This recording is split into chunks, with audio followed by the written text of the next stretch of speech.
नमस्कार, लोकसंदेश न्यूज चॅनलमध्ये आपलं स्वागत आहे। पाहूयात आजची विशेष बातमी।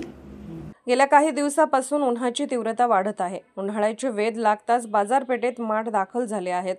माठ म्हणजे हा गरिबांचा फ्रीज। ज्या गरिबांना फ्रीज कूलर घेता येत नाही त्यांची तहान भागवणारा हा गरिबांचा फ्रीज म्हणजे माठ। उन्हाळ्यात फ्रीज पाणी पिण्यापेक्षा माठातील गार पाणी पिण्याकडे गरिबांचा किंवा धनदांडग्यांचा सुद्धा कल असतो। काळा माठ 180 रुपये ते 300 रुपयांना मिळतो। गेल्या वर्षी माठाचा दर 150 ते 200 रुपये होता। सध्या काळे माठ बाजारात विक्रीसाठी आलेला आहे। काळ्या माठाला ग्राहकांची जास्त मागणी आहे। माठातलं पाणी पिल्याने कोणताही त्रास होत नाही। शेवटी मातीचा सुगंध त्या पाण्याला येतो।